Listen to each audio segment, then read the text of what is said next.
Hey, everybody. Welcome to another episode of the Pull Up Trade podcast. I'm, of course, your host, Samson Folk, joined by, of course, the other host, Trevon Heath, the Trey that pulls up. It's the Raptors weren't a team of destiny, as it turns out. They didn't have all of the juice that we wanted them to have. They didn't have that extra oomph. Your name here is Isaac Jones Haight. He was powerful. He was rumbling and bumbling down the lane. The Raptors had no recourse to stop him. The offense was not as inventive as it needed to No. be. The pickup point, the pressure defense, it slowed down a little bit over time. And similar to the Team Canada loss that we hate. Sometimes a 6'8" big body Boy, man just destroys you in the front court. How you doing? How you feeling? I'm doing good, but I will say last week we witnessed one of the most unethical features of basketball I've ever seen. Summer League is about a place where young players are able to grow and potentially work their way up into eventually earning NBA minutes. But Sure. I'm aware AJ Lawson is 25, but that was one guy on the team. There wasn't a single player under 21 years old, under 22 actually, on that Kings team that we lost to. Is Full, Neek is 22? yeah, full grown Wow. men on that team. And Isaac Jones, he'll probably think about this game for a few weeks, but in the lexicon of the NBA, I will never think about this 36-point game again. It will never pass my mind. It was not useful for anyone involved. I don't understand why they played, but it is what it is. I suppose it is. I want to ask you, so 100 men versus a gorilla, which side are you on, by the way? 100 men, easily. I Okay. think we could do it with less. Okay, 100. How many of you could beat a gorilla? 75. I'm gonna go 75. That's pretty high, actually. How many of me could beat a gorilla then? This is where I wanted it to go.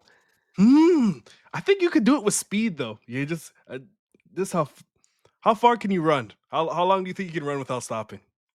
Before I make I this did a assess. I did a marathon. You did do a Yeah. That was this, but this is right. We don't ask enough questions. We do not know enough about each other. You did run a marathon. So I think with speed, I think a smooth 83. smooth. So you give okay. All right, I see how it is. You're giving yourself the edge over me in gorilla fighting. Do you I, wait? Do you think you work together as a team better in the aggregate than I do? Like 75 Trays is stronger as a mind meld than 75 Samsons. I think so. Like I think You I'm ready you to play nicer. I'm I'm more agreeable. I'm ready to just forge my way through it and knowing I'm gonna die. Hmm. Okay. Just I was actually I was on a run today and I thought about that topic and I was like, I wonder how many for each of us. Okay. We're gonna get into honestly the strategy for attacking a gorilla 100 men towards it is like the swarm attack, right? Mostly. Mm. And that's how Yeah. the Raptors played. I want to start with their play style. Obviously, listeners will get more into looking directly at some of the interesting players and exciting players for the Raptors. But we're going to start with play style, what it means for the Raptors going forward. But also make sure to like, comment, subscribe. It's pretty good. Pretty early. We Yes. nailed it. Also, if anybody has any feedback on my new mic situation, good or bad, please let me know. We're in the process of testing everything out. So, Trey, the Raptors are the number one team in pickup point. They're the number one team in pressure. They're the number one team in turnovers. They are busting their ass everywhere on the court to try and create that way and suppress what the other team is doing. I think everybody listening to the podcast probably watched a game or two, has a sense of what that looked like. It did slow down over the course of the tournament. They didn't have as much juice. So my question for you is, given the Raptors, we know like 8 guys that are going to be playing a lot of minutes for the big team this Yeah. year. How do you feel about that style of play with this roster, and how much of it do you think can translate directly from summer league to NBA regular season? Yeah. I think it's pretty transferable, and we already kind of saw the signs of that early in the second half of the season when they kind of turned around their defense. And also, I think it's very encouraging because they're shifting along with some of the tides of some of the most successful teams. Oklahoma City Thunder, high pickup team, tons of pressure. They swarm guys and create tons of turnovers. One of those reasons because they struggle in the half court outside of SGA. The Indiana Pacers became one of the better teams defensively, despite having for all intents and purposes, Tyrese isn't the greatest defender. Having him in their lineups, they still had elite defense with him. And that was because they're super physical. They pick up the ball very early and they wear you down, which I think was a big reason why the Raptors they came back in a lot of games where their offense wasn't really good. They were down 10, down 12 points, were able to come back, win some of those games. They almost came back versus the Kings. And like the Pacers, they wore teams down in the fourth. They kind of ascended as teams were coming down in terms of their energy level, and that's because of the pace they play and defensively. So I think they can do it. They have the personnel. They have guys like Jacoby. They have guys like Jamal who really have bought into the system. So I think the intents and purposes of that two guard spot, whoever it is, has to be that person that is picking up the ball, adding tons of pressure, and helping them create easier buckets through turnovers. A really interesting thing, I think, is the idea of and I talked about this with Caitlin, but the rim protector being maybe one of the most important parts of the defense on the floor. Miles Turner was probably, and Caitlin and I have talked about this, but the fourth Mhm. best defender in the starting lineup. He definitely wasn't better than Neesmith. He definitely wasn't better than Pascal, and especially not Yeah. Nemhard. And the Pacers pick and roll defense with Turner and Siakam on the floor was top five. With Turner and Toppin on the floor was bottom five. Like the ground defense, the court coverage has started to emerge as maybe the most important aspect of defense.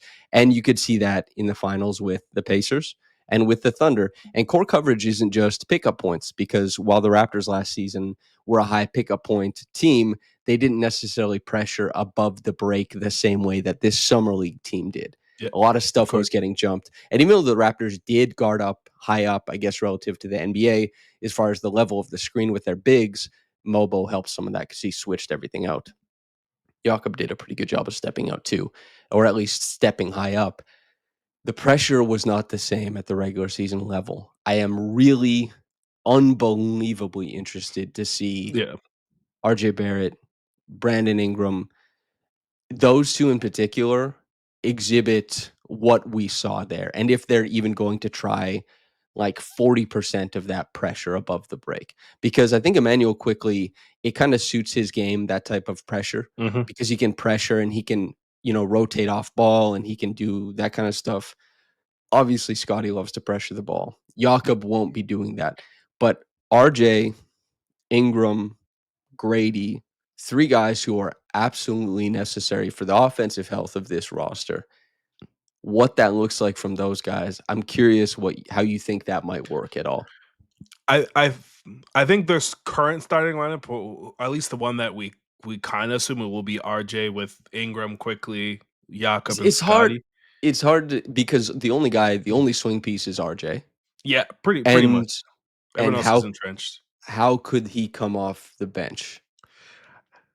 It's tough. Logically speaking, I think for the way that the Raptors want to play and for the overall benefit and health of both offensively and defensively, either Jacoby or Ochai should most likely be the two guard. It allows IQ to have less pressure defensively because in a current lineup, RJ is not guarding the other team's best guard. That would be a humongous task, and we Scotty's kind of had a mixed bag of doing it, and like his overall strength is with his ground coverage, being that help side, like sort of like linchpin of the defense.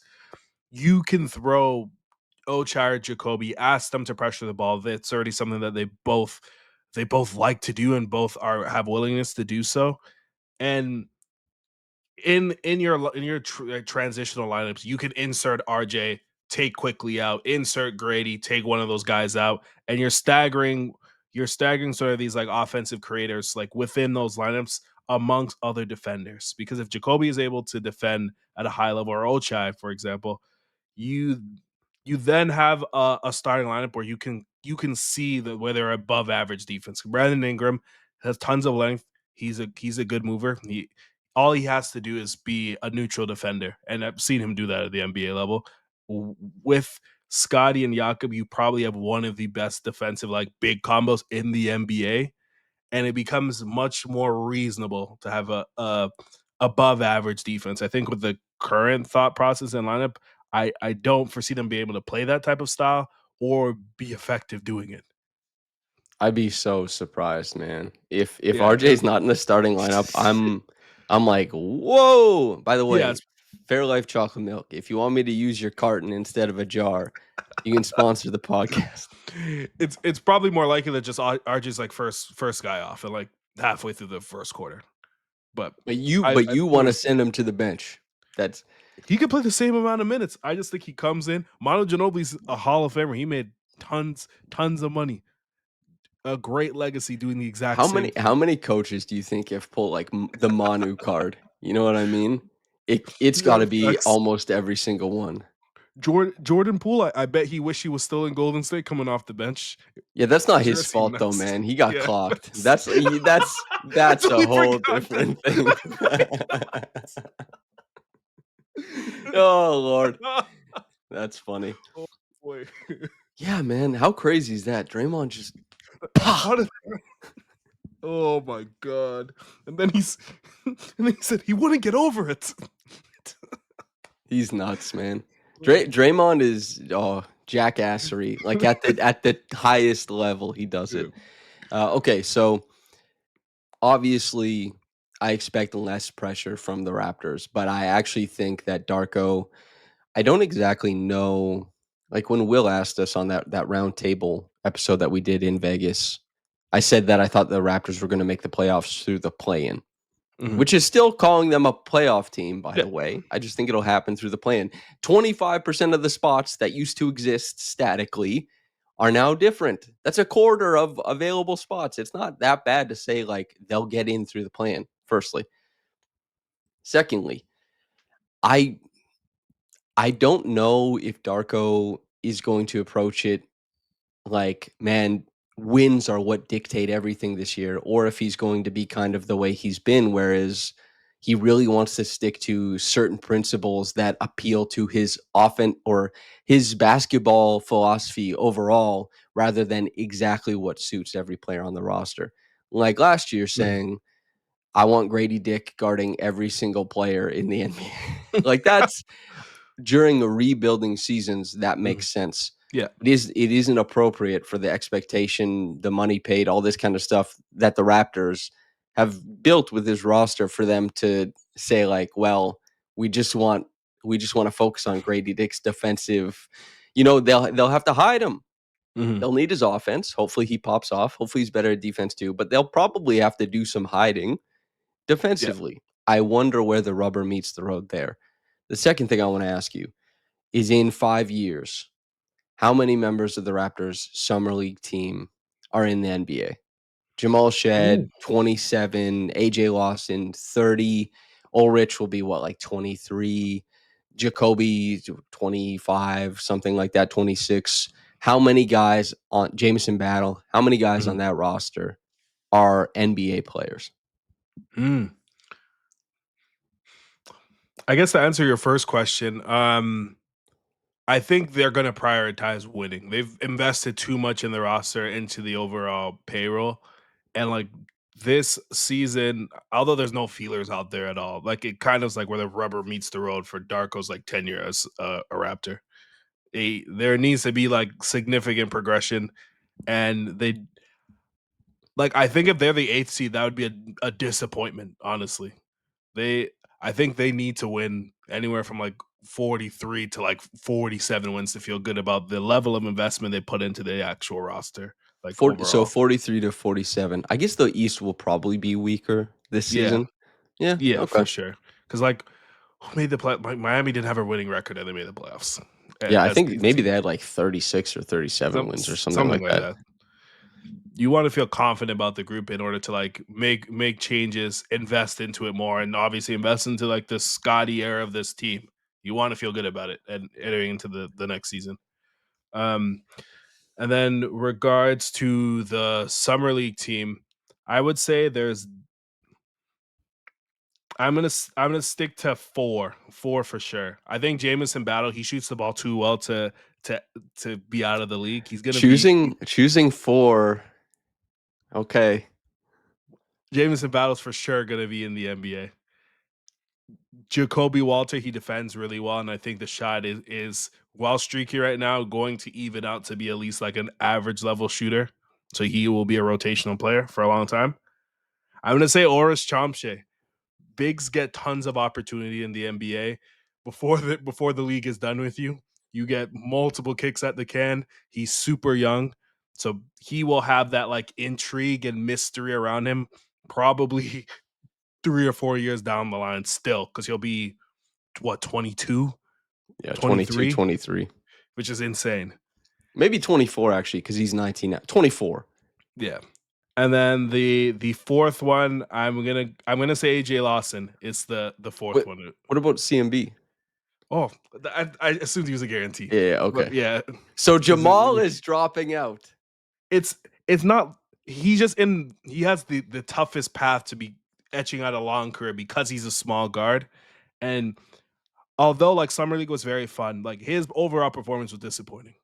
Just because from a level of defense, you want what you saw at Houston to sort of translate, and it hasn't necessarily done so. I think as like off the ball and defending and being a playmaker there, he comes up with tons of steals. He loves to gamble. He Kyle Lowry-esque in the way that he's able to draw fouls in those spots. But on the ball, because he's so small, the overall like strength and size advantage he had in college like hasn't necessarily worked out the same way in the NBA. And there is no real guards that play for a long time that can't shoot at that size. So he's gonna have to be able to be an above average shooter to stick for a long period of time. And 5 years is a really long time if the defense is gonna be otherworldly. Like Gary Payton Jr., elite defender for a very long period of time. He still bounces around the league because shooting is so vital in order to playing minutes and being within lineups. So I'm hoping the best for him. Obviously, I want him to have a long NBA career, but I think his path is tougher than most. Like AJ Lawson is a wing with size that can shoot, and in that 5 years, he's heading into like his prime of his career in terms of like overall ability, and you can see that he's sort of fixing, he's sort of fitting within the mold of being one of those guards that can put the ball on the floor with not many dribbles, shoot the ball at a decent level. And at that size, he'll always get a look as like an end of rotation, end of roster sort of wing. The AJ Lawson one is pretty interesting because he can, especially with the league trending this way, his skill set is pretty friendly to what looks like Yeah. the immediate or short-term future, especially with like pickup points, especially with that aggressive defense. If he was playing in a more conservative defense, you would actually probably get pretty concerned about his wiry frame at his size. But since a lot of it is based around pressure, the Raptors aren't the only team that's going to play this way. They aren't the only team that played this way Mhm. prior. It's pretty easy to see him keep on getting looks, as you said. Yeah. And if he shoots the ball, I think Jamal shot 24% at Summer League. It came around a little bit during the Yeah. regular season. When I was talking to him at Summer League, he said like that's just the biggest priority. But the biggest disappointment isn't because I don't know, I'm not really expecting him to shoot the leather off the ball. It's just like yes, he can hit floaters, but Yeah. the the floaters are tough because floaters require less rotation from the defense. So it becomes more about whether you made it or you missed it. And being reliant as an option for creation on just floaters as the best thing you can create is a really tough way to carve out possessions for an NBA offense, for a team to keep Mhm. giving you those possessions Yeah. like, hey, you're going to have the ball a lot. Because even when the Raptors were really good and they had a very talented team, everyone hated when they just had Patrick McCaw up top passing to guys off pin downs. They're like, this isn't creating anything. This is bad. This is not good. If Jamal does not become like a strong pull up threat, he doesn't have the ability to get to the rim repeatedly, although he can sometimes. He's going to draw less rotation. He's not going to create as much for others. And every possession becomes the dice roll of like, does the floater go in or not? And even though he put up okay stats, like what are the stats for Summer League? 13 points per game, under 7 assists, like just shy of a 2-to-1 assist ratio, but he shot 39% from the field and Yeah. 24% from three. The Raptors' struggles offensively largely, and I hate, but at Summer League revolved around his inability to create looks for other people because Mhm. he didn't draw rotations. And as much as a fun run of like an 8-0 stretch or 9-0 stretch that he had where like floaters go in is good, the structure of the defense doesn't care. Mhm. And the Raptors, when they overwhelmed teams, they did it defensively. And Jamal, as a smaller guard, can't be an off guard and has to justify himself completely as a point guard. And as you said, that road is so difficult, man, Yeah. because you have to convince an offense and a coach to give you the ball repeatedly. And even like Corey Joseph is like 2 inches taller than him, and I don't. But he works, man. Yeah. And he and AJ, I would give like roughly the same percentage chance to, about because one of them is going to shoot the ball probably, and whoever Yeah. shoots the ball is probably who's sticking around. But everyone else seems like very easy. Shamshay seems so easy. CMB so easy. Jacoby so easy. I mean, that's a piece of cake there. We're pretty much in lockstep. Of those guys, is there anybody you want to focus in on that? I mean, we didn't get to talk about CMB's 20-point game. I did with my screwed up microphone as I went through a full film room. Over 7,000 people still watched it despite the mic being screwed up. Him. What is going? Yes, okay, enough of that. Enough of that. But uh, actually, I'm gonna selfishly, I want you to talk about CMB, and I want to bounce that off each other. Yeah.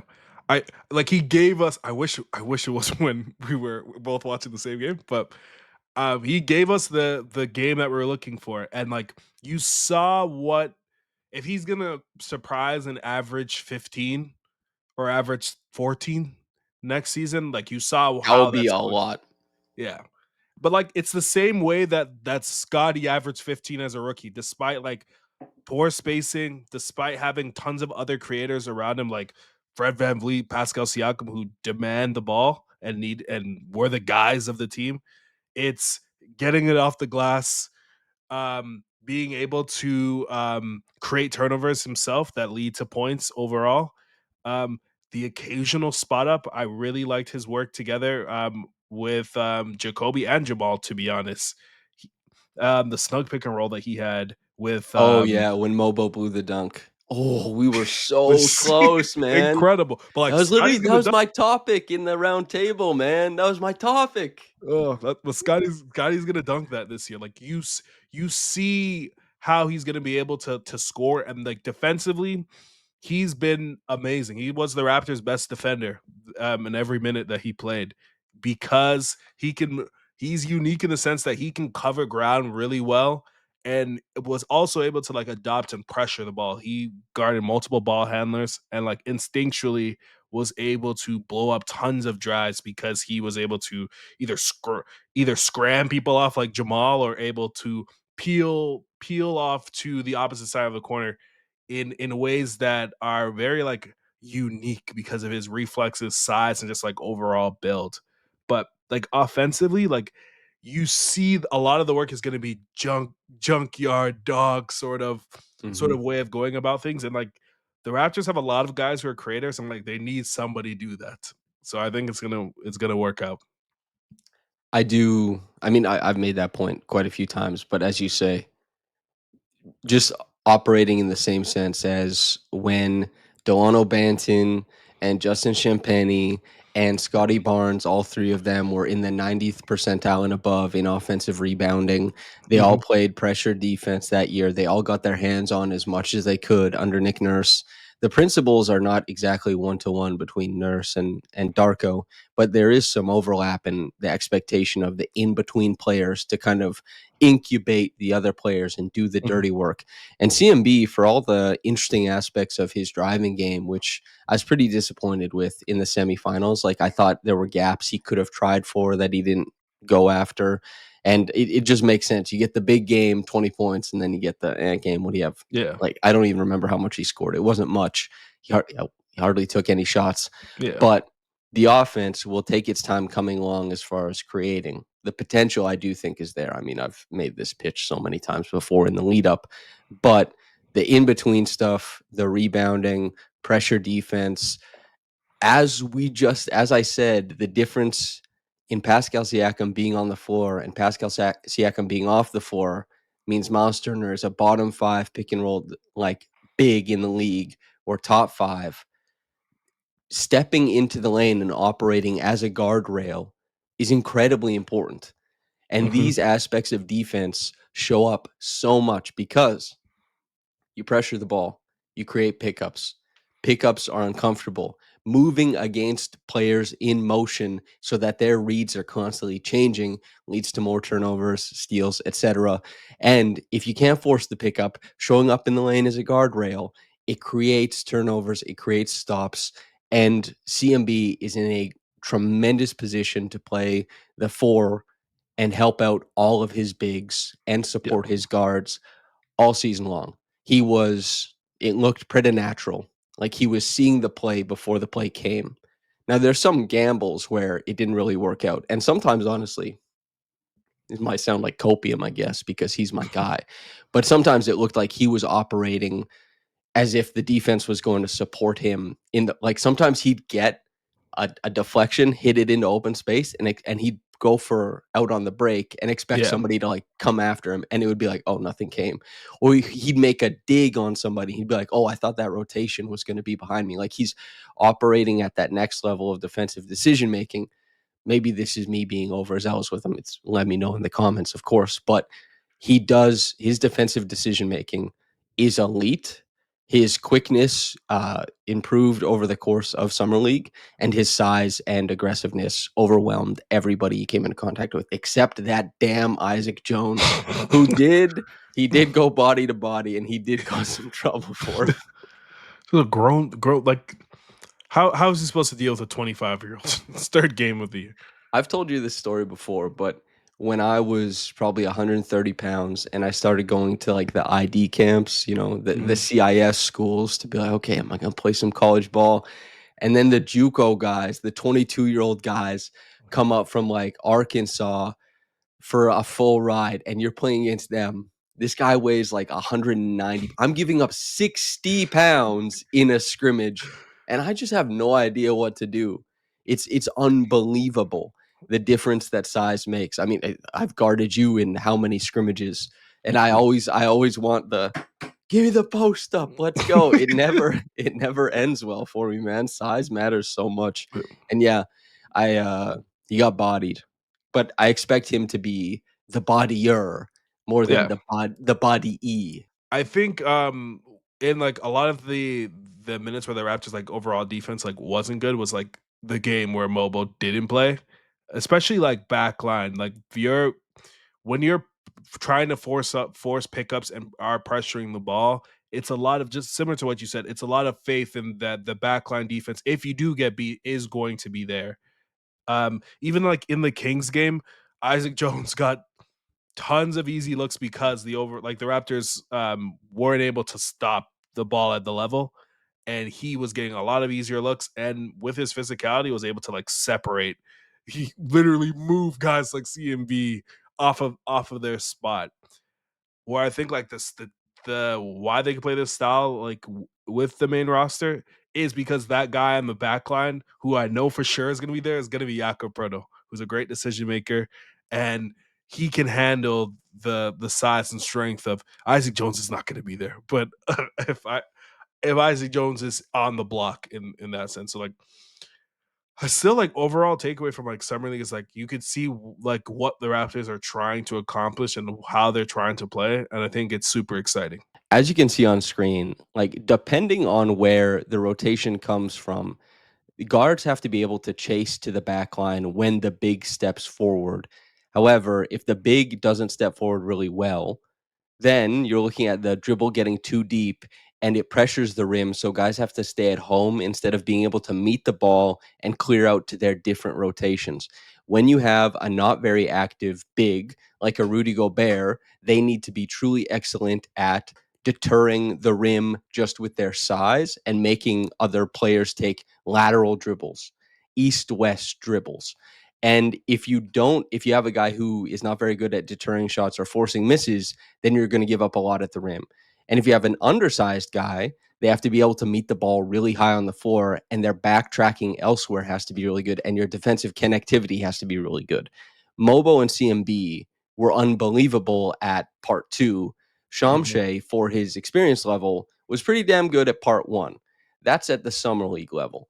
But we've yet to see how all of that looks for the regular season. Mobo, I think his weakness as a defender was the rotations to the rim in his rookie season. Stopping the ball out front was that was his advantage.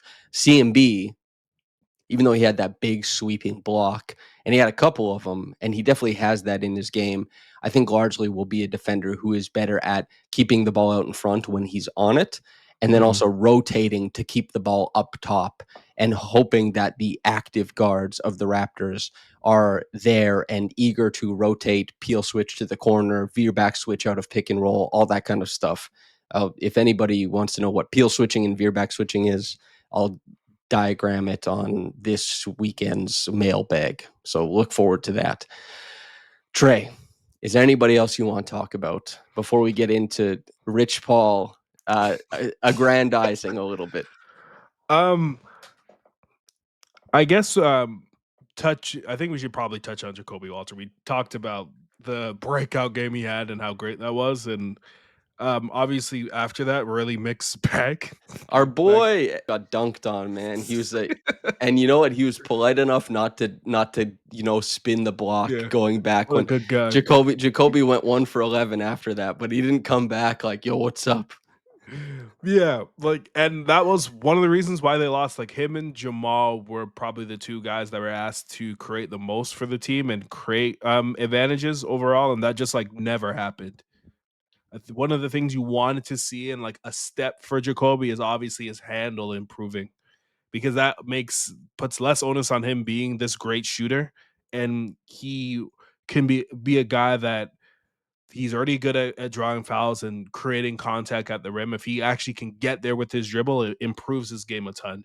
We didn't see that. A lot of the dribbles are still east west. He can't really necessarily get downhill, and although that is disappointing, I think for the role that he's going to play overall, like he will fit in the Raptors like roster and like rotation and be totally fine. But I think for him, as much as like the shooting needs to stabilize and not be as streaky, if he is able to dribble, that will make him a bona fide NBA player, if not starter in the league.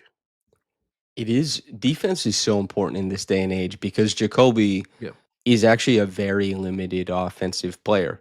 Hmm. Like extremely so. And we don't really talk about it because we're all extremely excited about how good he is defensively and his Yeah. pressure defense and isolation defense. And even though he wasn't excellent in the pick and roll, it's fine to expect that he will become good in that. Like that is so great for him. But he had a one, like usually it goes more assists than turnovers, most players. He had a 1-4, not 4-1, a 1-4 assist to Yeah. turnover ratio. He had he had less than an assist a game. He just had no means, and this is summer league. Hmm. He'll have more than an assist a game in the NBA probably because shooting is better, performances are better. But this goes to show he didn't create an easy look for anybody the whole tournament. Yeah. That's a spot. Yeah. That's a bad thing. And it is because of his dribble. He can't get anywhere. He and again, he struggles at the rim. He there was the weight discourse and then he had the finish at the bucket. The first game it was like nice, but it was the struggles are still the same. He can get better at all this stuff, of course. Mhm. He works hard and he's a young man who can of course improve. But currently as we're looking, he's not well equipped to create anything really. And as much as, a few possessions here and there in regular season where he pulled up out of the pick and roll were nice, the ability to like use his dribble to get a step on somebody, read the second level of the defense, and play make for others is just his game is completely bereft of it. And that's not necessarily a bad thing for him because he probably won't be asked to do it that much. But it is important for framing expectation around who he is and just where you think his game will go and how much work it will take to get to that point. Because if you want to be a guard who gets the ball, and it's the same thing with Jamal, who, actually credit to him. The 6 assists, he made some plays in the lane. The short roll was an important aspect of how the Raptors scored. He made some of those spray passes. I'll have a piece on Jamal coming out. I've been teasing it for 2 weeks now. But 6 assists isn't exactly easy in summer league. His 24 and 12 game or 26 and 12 game was a nice finish at the end. I thought Jamal, he had a really great finish to summer league, but their starting guards did not have the poise or composure to completely undo summer league defenses the way that you would want, or Mhm. I guess where expectations might have been. And Jacoby will always have 26 and 7, 26 points, 7 steals. And the 26 points, yes, it came off of back cuts and spot up opportunities and a pull up here and there and run outs in transition. But you know what? When you bust your ass and defend like hell, which the Raptors will and he will too, you get to run out. You get to score the easy ones. And nobody should turn their nose up at easy ones. But the team has to obviously look at him and be like, okay, certain packages we might have wanted to give him this year. Maybe he's not ready for that. Yeah. Just credit to Jacoby for, I think, the defensive fire. He underperformed his shooting talent, which was pretty disappointing to see. I wanted to see him shoot the lights out, and I Mhm. expected, but he had to take harder shots.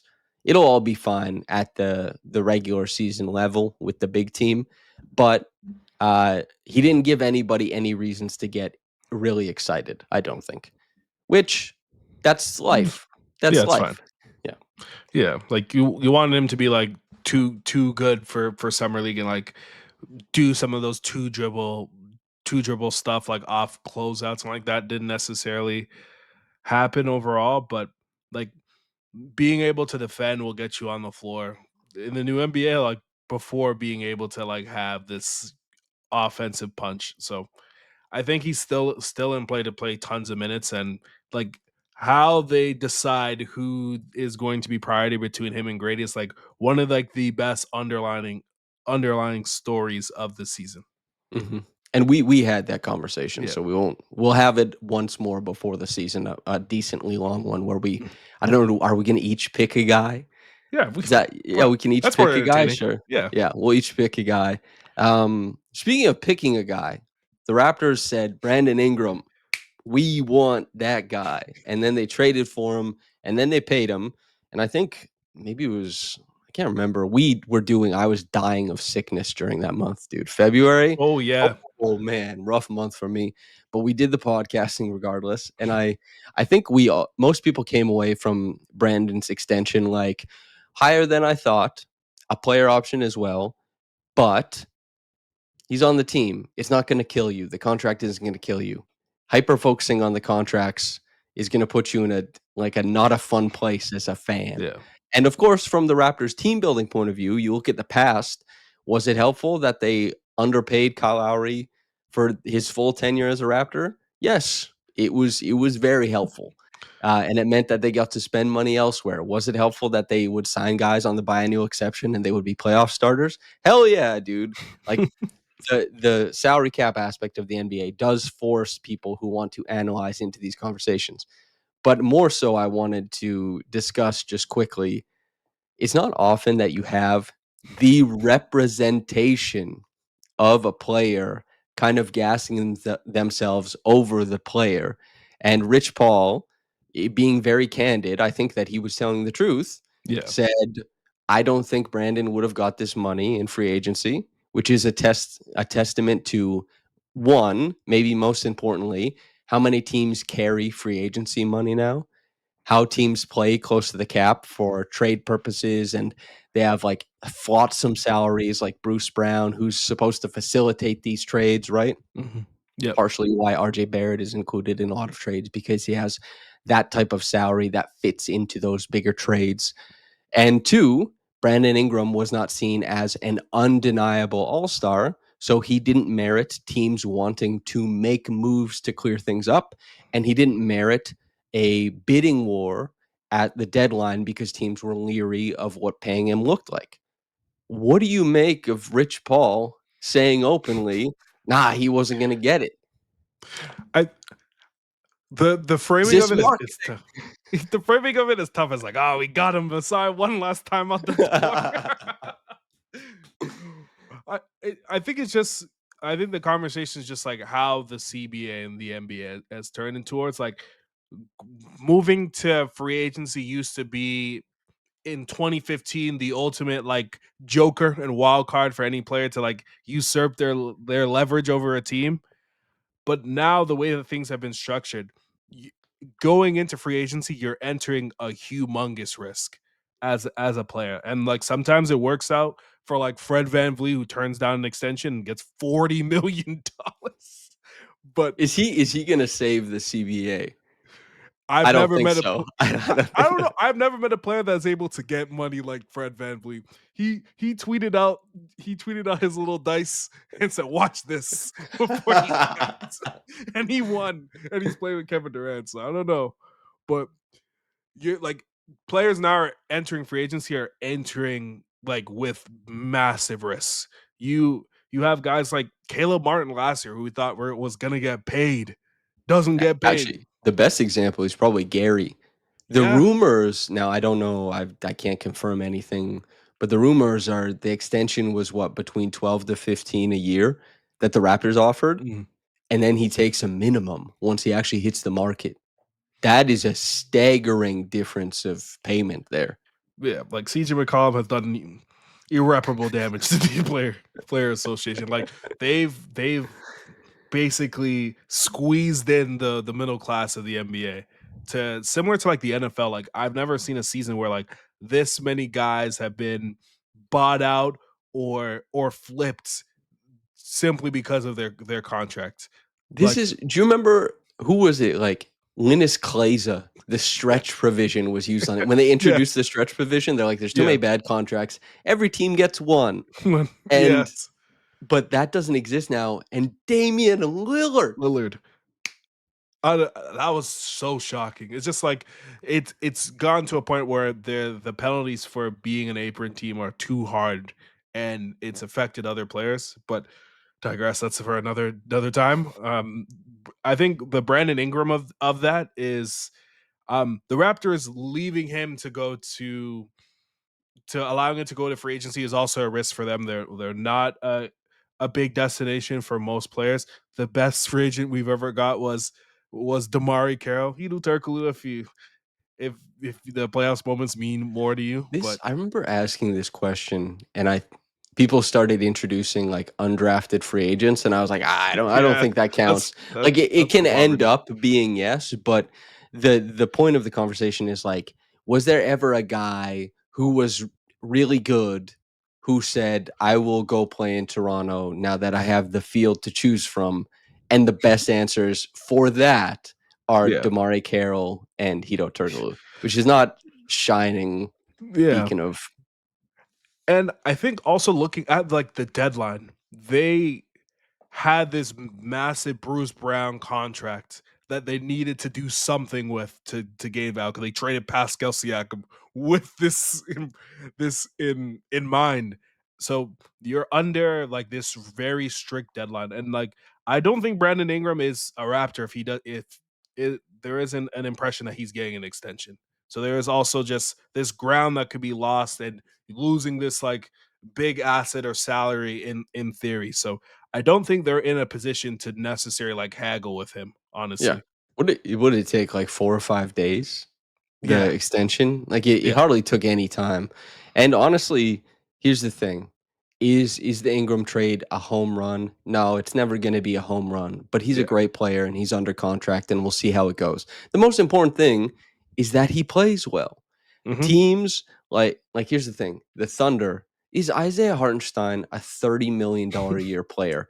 Probably not. No, yeah. However, the team construct meant that he could get paid that, and the team didn't have to worry about it. Mhm. They won. And they're totally comfortable paying him that because it just so happened that how the salaries worked elsewhere, that's what they could do. The Raptors have no home runs anywhere, especially now that Scotty's off his rookie scale contract. And that makes people hyper focus on how much each player makes. When in Yeah. reality, these like yes, they all fit together because they're part of a team, but it's not the player's fault. Yeah, of course. They just negotiated and leveraged as much as they could possibly get. And Becky's your aunt, Bob's your uncle. There you go.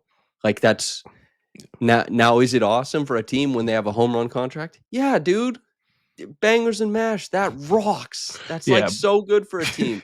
When OG Anunoby, I thought he was gonna get 25 a year, and like sorry, OG, that you didn't get it when you signed with the Raptors, but he got like 18. Yeah. I was like, whoa, how did they do this?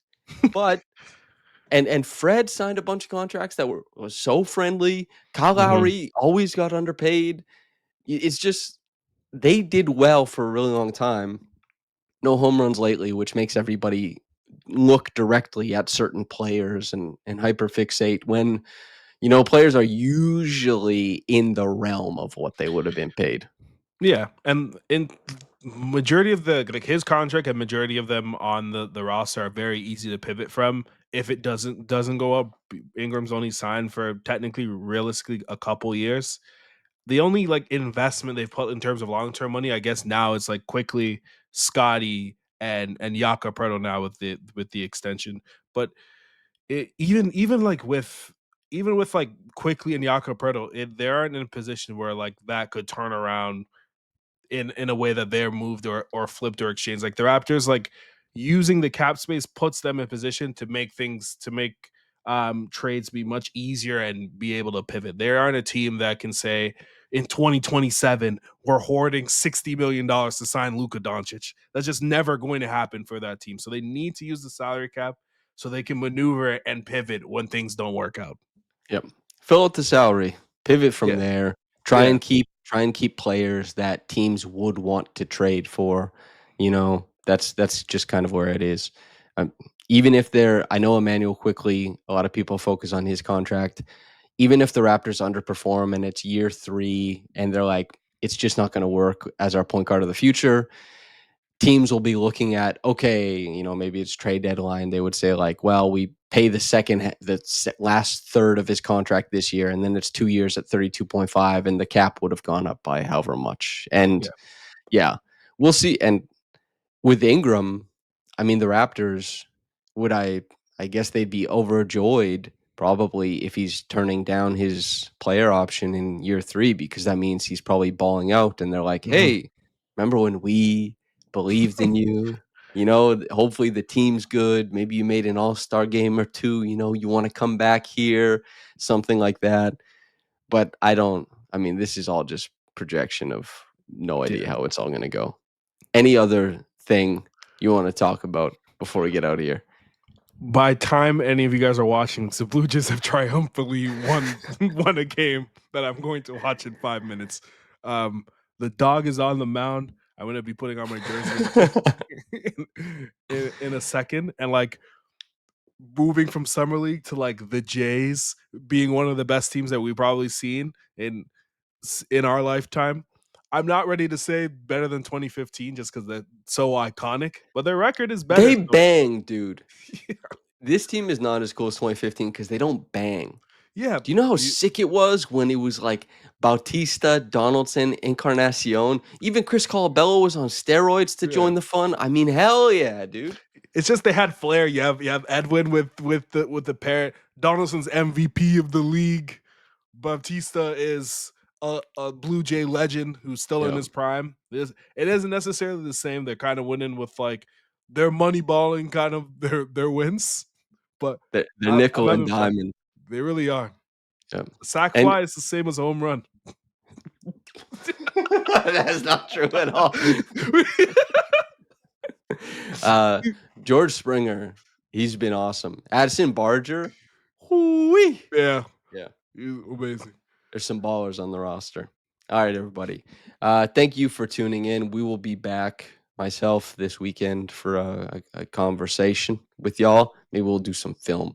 It was funny. I said the Colin Murray Boyles episode was a redemption episode because the SEC stole all the money from the video I did because obviously it's their clips. Yeah. And they don't know what transformative, legal copyright. They don't know what it is. They just click take the money, and then the mic was busted for it. I mean, I just can't get the Colin Murray Boyles film room that I want. That will be coming at some point in the future.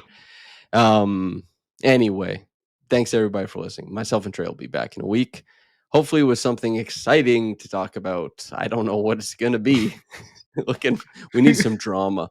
Maybe Yeah. we'll do a mailbag. This would be a good time for a mailbag. It would be, yeah, that makes Yeah. sense. You can ask some mailbag questions in the comments, and then I'll send out a feeler on Twitter. All right, like the podcast, subscribe, comment, all that good stuff. It helps us out. We appreciate it. We're looking for that Fairlife. Please. What's it called? Sponsorship. Is Yeah. that brand deal? I don't know what it Yeah, is. same Anyway, thing. this is your world, not mine. I can't. We got to build out a pipeline to these brands. Anyway, thank you everybody for tuning in. From myself and Trevon Heath. Have a blessed day and goodbye.